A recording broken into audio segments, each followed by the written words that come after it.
اگر انسان کا شوگر اچانک سے لو ہو جائے تو دنیا بھر کے طبی ماہرین کے مطابق یہ ایک ایمرجنسی کنڈیشن ہوتی ہے،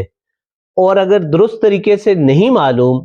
کہ اس صورت میں کیا اقدامات اٹھانے ہیں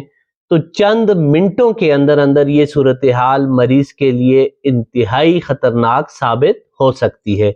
خاص طور پر شوگر کے مریضوں کے لیے۔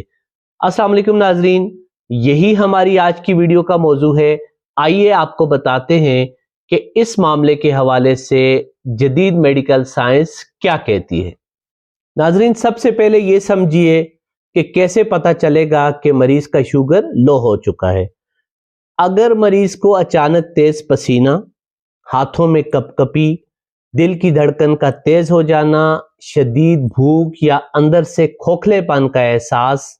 چکر آنا یا شدید قسم کی کمزوری جیسی علامات محسوس ہونے لگیں تو عموماً اس کا مطلب یہی ہوتا ہے کہ مریض کا شوگر لو ہو چکا ہے۔ اس صورتحال میں اگر گلوکومیٹر دستیاب ہے تو فوری طور پر مریض کا شوگر چیک کر لیں۔ اگر شوگر 70 سے کم ہے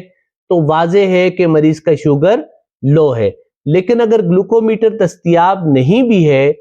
تو بھی ان علامات کو لو شوگر کی علامات سمجھ کر ہی فوری علاج شروع کر دیں، کیونکہ یاد رکھیے ناظرین کہ لو شوگر ایک میڈیکل ایمرجنسی ہے، جبکہ اس کے مقابلے میں تھوڑی دیر کے لیے شوگر کا ہائی ہو جانا کوئی خاص نقصانات کا باعث نہیں بنتا۔ اب آئیے اس سوال کی طرف کہ اس صورت میں فوری طور پر کرنا کیا ہوتا ہے۔ ناظرین، میڈیکل سائنس نے لو شوگر کو مینج کرنے کے لیے ایک بہت ہی سادہ اور آسان سا اصول متعین کر رکھا ہے، جسے 15-15 کا اصول کہا جاتا ہے۔ اس اصول کے مطابق اگر مریض ہوش میں ہے تو اسے فوری طور پر 15 گرام شوگر کھلا دیں اور اس کے بعد 15 منٹ تک انتظار کریں۔ اگر 15 منٹ کے اندر اندر مریض کی علامات ختم ہو جائیں تو اس کا مطلب ہوتا ہے کہ مریض کی شوگر نارمل ہو چکی ہے، لیکن اگر 15 منٹ گزرنے کے بعد بھی علامات برقرار رہیں تو اس صورت میں مریض کو 15 گرام شوگر مزید کھلا دیں۔ ناظرین، اب آئیے اصل بات کی طرف کہ کیا اس صورتحال میں کوئی بھی دستیاب میٹھی چیز دے دینا ایک جیسا ہے؟ یعنی کیا چاکلیٹس، ٹافیز، کینڈیز، مٹھائیاں، چینی، شہد، گلوکوز سب ایک برابر ہیں اور سب سے ایک جیسا فائدہ ہوگا؟ تو اس کا جواب ہے نہیں، ہرگز نہیں۔ ناظرین، بنیادی بات یاد رکھیں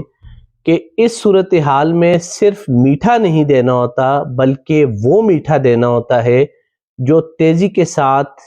جذب ہو کر خون میں فوری گلوکوز کی مقدار بڑھانے کی صلاحیت رکھتا ہو، اور میڈیکل سائنس کے مطابق تیزی کے ساتھ جذب ہونے والے میٹھوں میں گلوکوز پاؤڈر، شہد اور چینی میں سے کسی بھی چیز کو پانی میں گھول کر دینا یا فروٹ جوسز یا سافٹ ڈرنکس وغیرہ بھی بہتر آپشن ہیں، کیونکہ یہ سب کے سب چند ہی منٹوں میں خون میں شامل ہو کر شوگر کی سطح کو بڑھا دیتے ہیں، جبکہ اس کے برعکس چاکلیٹس، کینڈیز، ٹافیاں اور بیکری کی مٹھائیاں وغیرہ اگرچہ میٹھے تو ہیں مگر وہ لو شوگر کی ایمرجنسی کنڈیشن کے لیے بالکل بھی بہترین آپشن نہیں ہے، کیونکہ ان کے اندر موجود چکنائی اور دیگر اجزاء ان میں سے گلوکوز کی مقدار کو جذب کرنے میں رکاوٹ بن جاتے ہیں، اس عمل کو سلو کر دیتے ہیں، جس کی وجہ سے وہ لو شوگر کی ایمرجنسی میں فوری طور پر جسم کو وہ میٹھا پرووائیڈ نہیں کر پاتے۔ ناظرین، اب آئیے اس اہم سوال کی طرف کہ آخر اس کنڈیشن میں مریض کو 15 گرام شوگر پہنچانے کے لیے کون سی چیز کی کتنی مقدار دی جائے گی؟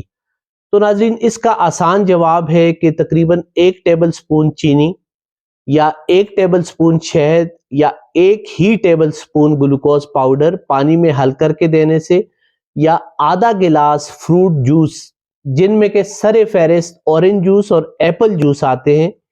یا تقریباً آدھا ہی گلاس کولڈ ڈرنک دینے سے